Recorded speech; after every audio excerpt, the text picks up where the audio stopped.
Slow food-bevægelsen og Sit and Slow startede for cirka 20 år siden i Italien, som en protest mod fastfood, da McDonald's anlagde en burgerbar ved den spanske trappe i Rom.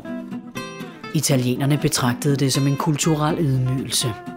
Slow food-bevægelsen opstod som en reaktion mod mainstream mad og fastfood og svækkelsen af evnen til at smage og nyde måltidet. Den gamle her, han er sgu da ligeglad.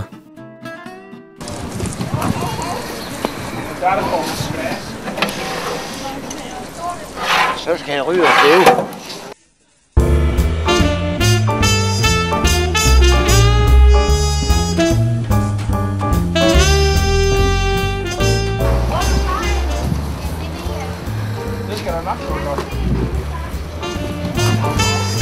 Så skal man ryge og stæve.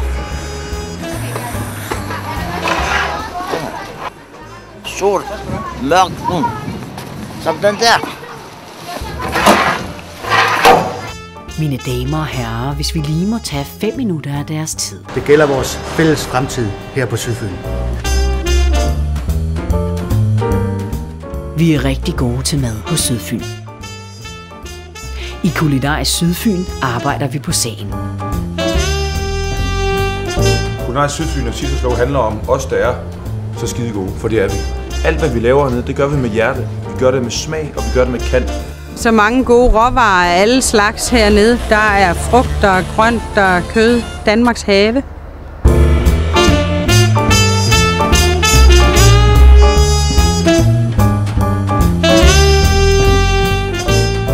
Jeg er så vild med kød. Det her, det er det danske, og det sydfynske, og det er frilandsk, og det er kød i verdensklasse. Og mit råd til de sydfynske folk, som bor i en Sit and Slow-by: køb nu for fanden dansk frilandskød. Køb noget, der smager af mere, så spis noget mindre. Du bestemmer selvfølgelig selv, hvad du putter i munden. Men målet med Kulinarisk Sydfyn og Sit and Slow er simpelthen mere livskvalitet. Og med den rigtige markedsføring, flere penge i kassen. Det får vi ved at lægge ekstra kræfter i det, vi allerede er gode til. Kvalitet, bæredygtighed, lokale produkter.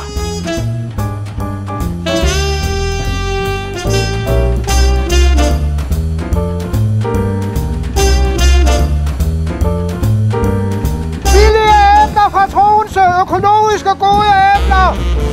60 kroner kassen. Kun én kasse tilbage. På Sydfyn møder du alle de ildsjæle, der findes i hele verden. Nogle brænder for bær, nogle brænder for snaps, nogle brænder for æbler, nogle brænder for asparges, nogle brænder for tang. De er gode, de er dejlige, de er sprøde og lækre. Selvom det hele startede med et opgør mod kapitalismen, så er målet med Sit and Slow og Kulinarisk Sydfyn i dag lige netop det modsatte. Vi skal have markedsført Sydfyn, og alle os, der leverer de gode produkter fra Danmarks have. Så nogen som Michael og Mette, Jørgen og Claus. Og så selvfølgelig rygeosten.